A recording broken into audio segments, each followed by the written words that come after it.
In the late 1800s, the town of Cornwall sat along the banks of the St. Lawrence River, a working-class community shaped by mills, railways, and river trade. It was a place where people knew each other and where serious violence was rare. But in 1892, that sense of safety would be broken. Policing in Cornwall at the time was very different from today. There were no radios, no patrol cars, no backup just minutes away. Officers like Constable John Robert Davey walked the streets alone. Responsible for keeping order with little more than experience, authority, and presence, it was dangerous work. On the evening of September 6, 1892, Davey was on routine patrol along Pitt Street. Gas lamps flickered. Shops were closing. The town was settling into night. Somewhere along that street, Davey encountered a man, James Slavin, a 25-year-old described as a transient laborer, likely struggling to find steady work. Exactly what was said between the two men is unknown, but what happened next was sudden and irreversible. Slavin pulled a revolver. A shot rang out. Constable Davey fell to the ground, mortally wounded. The sound of the gunshot shattered the quiet evening. Residents nearby rushed toward the scene. Within minutes, the reality spread. A police officer had been killed. In a town like Cornwall, this was almost unheard of. Shock turned quickly into urgency. Authorities began searching for the suspect immediately.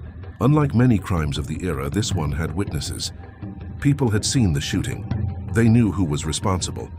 James Slavin was identified quickly and arrested soon after. There would be no long mystery, no years of investigation. This case would move fast. When Slavin was brought to trial, the courtroom filled with residents. Public interest was intense. This wasn't just a murder, it was the killing of a law officer. Testimony from witnesses made the case clear. By the standards of the time, the trial was brief. When the jury left to deliberate, it took only a short time before they returned. The verdict: guilty of murder. In 19th century Canada, the justice system was harsh, especially for violent crimes. There were no lengthy appeals, no drawn-out legal battles. For murder, the punishment was clear: death by hanging. Slavin was sentenced accordingly. The date was set for December 16, 1892. At the Cornwall jail, preparations were made. The jail, built in the 1800s, had already seen prisoners come and go. But executions were rare and deeply significant events. On that December day, James Slavin was led to the gallows. The execution was carried out by hanging, the standard method of capital punishment at the time. The site would later become associated with what locals referred to as Gallows Hill. The murder of Constable Davey left a deep scar on Cornwall. It reinforced the dangers faced by officers, especially in an era without modern protection or support. It also revealed how quickly justice could be delivered. From crime to execution, just over 3 months had passed. Today, the streets of Cornwall are far removed from the world of 1892.